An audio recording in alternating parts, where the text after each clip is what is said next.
श्री शिवाय नमस्तुभ्यम दोस्तों। आप सभी लोग जानते हैं कि 23 मई 2024 को है वैसाखी पूर्णिमा, मतलब वैसाख महीने की बड़ी पूर्णिमा। दोस्तों ये वैसाख महीने में पड़ने वाली जो पूर्णिमा होती है इसका बहुत ही बड़ा और विशेष महत्व होता है। और इस दिन आप जो भी उपाय करते हो, जो भी अनुष्ठान करते हो या जो भी ऐसा कार्य करते हो जिससे भगवान शिव जी प्रसन्न होते हैं, भाई उस उपाय का फल, उस कार्य का फल, आपको उस अनुष्ठान का फल बहुत ही जल्दी और बहुत बड़ा होकर मिलता है। क्योंकि वैसाख महीने की पूर्णिमा साल में सिर्फ एक बार पड़ती है और इस दिन का महत्व भी बहुत ही ज़्यादा बड़ा होता है। तो दोस्तों अगर आप लोग इस वैसाखी पूर्णिमा के दिन बेलपत्री पर 108 बिंदी वाला उपाय कर लेते हो अपनी किसी भी मनोकामना के लिए या अपनी किसी भी दुख और परेशानी के लिए, तो आप ये मानकर चलना कि आपकी वह मनोकामना बहुत ही जल्दी पूर्ण हो जाएगी, आपकी वह दुख और परेशानी बहुत ही जल्दी दूर हो जाएगी, जिसके लिए आप लोग अपना यह 108 बिंदी वाला उपाय यहाँ पर करने वाले हो।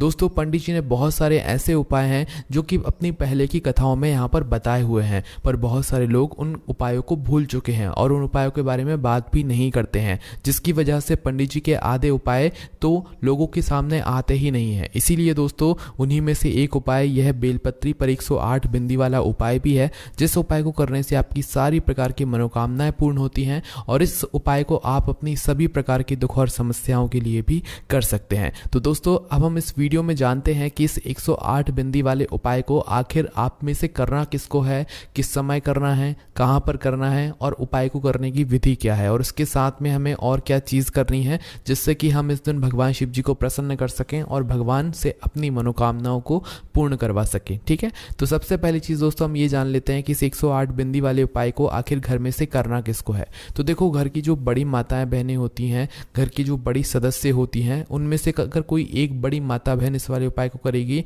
तो बहुत अच्छा होगा। पर अगर किसी कारणवश घर में माता बहन उपस्थित ना हो तो भाई उस समय फिर घर का कोई बड़ा व्यक्ति भी इस वाले उपाय को कर सकता है, कोई भी दिक्कत वाली बात नहीं है। उसके बाद में दोस्तों इस उपाय को करने के लिए आपको कहाँ पर जाना पड़ेगा, तो देखो ये वाला उपाय भगवान शिव जी के मंदिर में जाकर ही होगा, ये वाला उपाय आपके घर पर नहीं होगा, इस बात का आप लोग विशेष रूप से ध्यान रखना। उसके बाद में दोस्तों इस उपाय को आपको करना किस समय है, तो देखो वैसाख महीने की पूर्णिमा के दिन आप इस उपाय को सुबह के समय भी कर सकते हो और शाम के समय प्रदोष काल में भी कर सकते हो। विशेष रूप से अगर सुबह के समय करोगे तो ज़्यादा बेहतर रहेगा, वरना शाम के समय किसी कारणवश ना कर पाओ भाई आप सुबह के समय, तो फिर आप शाम के समय भी कर सकते हो, कोई भी दिक्कत वाली बात नहीं है। उसके बाद में दोस्तों इस उपाय को करने के साथ साथ में हमें और क्या चीज़ों का ध्यान रखना है वो भी हम इस वीडियो में यहाँ पर साथ में जानेंगे। तो यहाँ पर सबसे पहली जो चीज़ है वह यह है कि इस उपाय को अब हमें करना कैसे है। तो देखो इस उपाय के नाम में आपको कुछ बात तो समझ आ रही होगी कि यह उपाय 108 बिंदी वाला उपाय है। कहने का मतलब है कि इस उपाय में आपको 108 बिंदी किसी चीज़ पर लगानी है। वो चीज़ कौन सी रहेगी, तो दोस्तों वो चीज़ रहेगी आपकी बेलपत्री। अब दोस्तों इस उपाय की आप सबसे पहले सामग्री सुन लो कि इसमें आपको क्या क्या चीज़ें यहाँ पर लगने वाली हैं। तो देखो इस उपाय में सबसे पहली चीज़ आपको एक बेलपत्र की आवश्यकता होगी। ऐसी बेलपत्र जिस बेलपत्र की डंडी के आखिरी में मोटा मोटा सा भाग हो, मतलब जिसे हम डूंठ कहते हैं, ऐसी बेलपत्र आप लोगों को लेकर आनी है इस उपाय को करने के लिए। उसके बाद में आपको अपने साथ में पीला चंदन रखना है। कौन सा रखना है, जो भगवान शिव जी पर पीला चंदन चढ़ता है ना, वह पीला चंदन आप लोगों को अपने साथ में रख लेना है। ठीक है, तो बस उपाय की सामग्री में यही दो चीज़ हैं जो कि आप लोगों को अपने साथ में रखना है। इसके अलावा आपको पूजन सामग्री भी अपने साथ में ज़रूर रखना है। अगर आप ये कहो कि भाई हम सिर्फ उपाय को करने के लिए शिव जी के मंदिर में जा रहे हैं और सिर्फ उपाय की सामग्री को लेकर जा रहे हैं, तो फिर ये बात सही नहीं रहेगी। भगवान के सामने हमें कभी भी ये नहीं दर्शाना चाहिए कि अगर हम आपके पास आए हैं तो सिर्फ अपने फ़ायदे के लिए आए, इसलिए आपको इस बात का ध्यान रखना है। तो देखिए दोस्तों उपाय तो आप करेंगे ही करेंगे, पर साथ ही में दोस्तों इस वैसाखी पूर्णिमा के दिन आप लोगों को एक चीज़ ज़रूर अपने साथ में लेकर जाना है, जो कि है दोस्तों सत्तू। अब आप सभी लोग जानते हैं कि वैसाख के महीने में सत्तू खाया जाता है और भगवान शिव जी को चढ़ाया भी जाता है और इसका प्रसाद हम सभी लोगों को मतलब खाना भी होता है, जिससे कि भगवान शिव जी की जो कृपा होती है वो हम सभी पर ज़रूर होती है। इसी के साथ में दोस्तों जब आप इस उपाय को कर रहे हो तो सुबह के समय कम से कम अपने साथ में 1 लोटा जल ज़रूर लेकर जाइएगा। वहीं अगर शाम के समय की बात करें तो भाई अपने साथ में एक गोल बत्ती का शुद्ध देसी गाय के घी का दीपक भी अपने साथ में ज़रूर लेकर जाइएगा। ये कम से कम हमने आपको बताया है, इससे ज़्यादा भी आप जो भी आपकी पूजन सामग्री है वह लेकर जा सकते हो। पर दोस्तों जो सबसे ज़रूरी चीज़ है वो हमने आपको बता ही दी है, जो कि है दोस्तों सत्तू। सत्तू का दान इस दिन आप लोगों को ज़रूर करना है और सत्तू का भोग इस दिन भगवान शिव जी को आपको ज़रूर लगाना है। हम आपको बता दें कि जो सत्तू होता है ये 3 चीज़ों से मिलकर बनता है। सबसे पहले पिसा हुआ चना, पिसी हुई जौ और पिसा हुआ गेहूं, इन तीनों चीज़ों से मिलकर ही सत्तू बनता है और इस सत्तू का भोग इस दिन भगवान शिव जी को लगाया जाता है और इसको घर में खाया भी जाता है, क्योंकि वैसाख के महीने में सत्तू खाने का एक अलग ही आनंद आता है और एक अलग ही फल मिलता है। तो दोस्तों अब हम बात करते हैं उपाय के बारे में कि आपको उपाय को कैसे करना है। तो देखिए उपाय हमने आपको पहले ही बता दिया है कि 108 बिंदी वाला उपाय है और इसमें हमें एक बेलपत्र की आवश्यकता पड़ेगी। उपाय की जब भी आप तैयारी शुरू करें या उपाय को करने के लिए जाएं तो शुद्धता का विशेष रूप से ध्यान रखिएगा। सुबह के समय आपको स्नान करना ही करना है और शाम के समय आप लोगों को मात्र हाथ मुंह धोकर भी आप लोग इस उपाय को कर सकते हैं। सुबह जितना जल्दी हो सके उपाय को करने की कोशिश करना। बाकी शाम के समय की बात करें तो शाम को 6 बजे से लेकर रात 8 बजे के बीच में कभी भी आप इस उपाय को कर सकते हैं। और सत्तू सुबह या शाम दोनों समय आप भगवान शिव जी के मंदिर लेकर जा सकते हैं और इस दिन सत्तू का दान भी कर सकते हैं। ये बात हमने आपको पहले ही बता दी है। तो भाई आप अपनी उपाय की सामग्री को लेकर अपने ही घर के पास में जो शिव जी का मंदिर हो वहां पर पहुंच जाइएगा और शिव जी के मंदिर पहुंचकर सबसे पहले आप भगवान शिव जी के दर्शन कीजिएगा। भगवान शिव जी के दर्शन करने के बाद आप जो पूजन सामग्री अपने साथ में लेकर आए हुए होंगे उस पूजन सामग्री से आपको भगवान शिव जी की पूजन करनी है। जैसे कि सुबह सुबह गए हुए होंगे तो भाई 1 लोटा जल आप जो लेकर आए हैं वह शिव जी पर चढ़ा दीजिए। वहीं शाम के समय गए हुए होंगे तो भाई जो भी आपका दीपक है उस दीपक को अपनी माचिस से वहीं पर बैठकर जलाकर शिव जी के पास में रख दीजिए। इसके अलावा और भी जो पूजन सामग्री आप लेकर आए हैं उससे पहले पूजन आप लोग कर लीजिए भगवान शिव जी की, क्योंकि यह उपाय पूजन अर्चना करने के बाद ही करना है। इस बात का भी आप लोगों को ध्यान रखना है। तो जैसे ही आपकी पूजन अर्चना हो जाए आप भगवान शिव जी को सत्तू का भोग लगा दो, सत्तू भगवान शिव जी को समर्पित कर दो।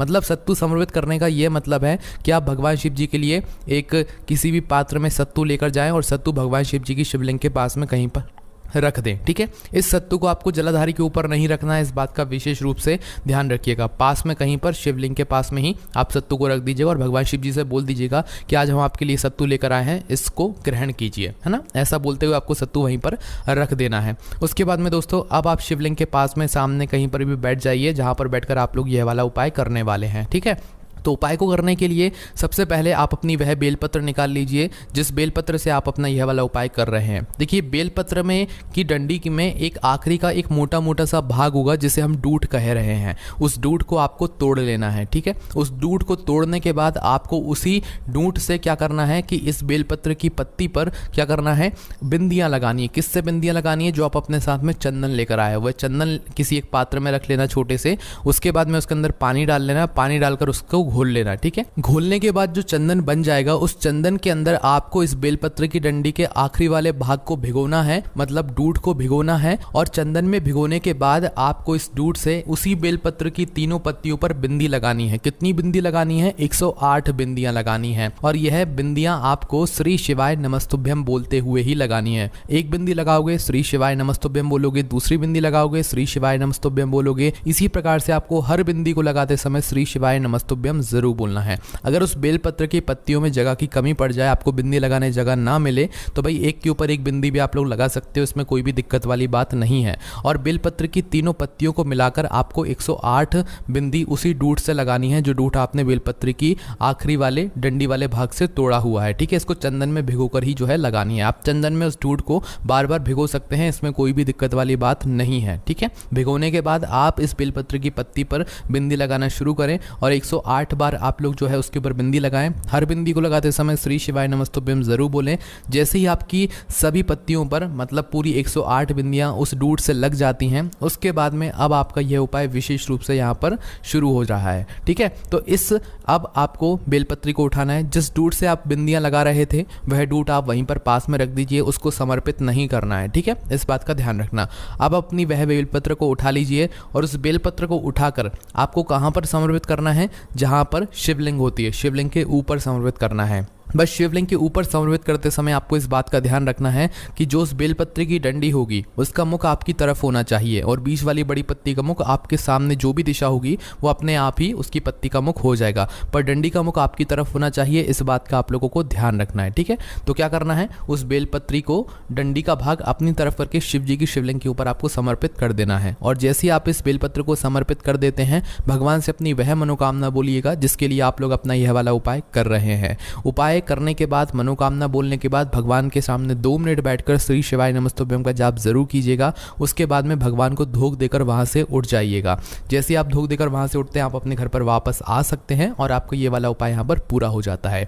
तो देखो, यह 108 बिंदी वाला उपाय पंडित जी ने बहुत पहले बताया था और बहुत सारे लोगों ने इसको किया भी है और उनको इस उपाय का फल भी जरूर मिला है। वहीं पर दोस्तों बात आती है, बस इस दिन आपको सत्तू विशेष रूप से लेकर जाना ही जाना है। आप 1 लोटा जल मत लेकर जाना, पर सत्तू लेकर जरूर जाना। शाम के समय की बात करें तो दीपक नहीं लेकर जाना चाहते, कोई बात नहीं, पर सत्तू लेकर जरूर जाना। सत्तू बनाकर लेकर जाना, ना कि आप सूखा सत्तू लेकर पहुंच जाओ भगवान शिव जी के मंदिर में, ठीक है। जैसा आप सत्तू खाते हो वैसे ही सत्तू बनाकर भगवान शिव जी के लिए आप बनाकर ले जाना और उनके मंदिर में रख कर आना उनके लिए, ठीक है। उसको वापस लेकर नहीं आना है, इस बात का ध्यान रखना, ठीक है। और घर पर आकर खुद भी सत्तू बनाना है और अपने पूरे घर परिवार के सदस्यों को इस दिन जरूर खिलाना है, क्योंकि वैशाख के महीने का आखिरी दिन होता है, पूर्णिमा का दिन, इसलिए आप लोगों को इस मौके को अपने हाथ से नहीं जीना चाहिए। बस दोस्तों, यहाँ पर ये वाला उपाय पूरा हो जाता है।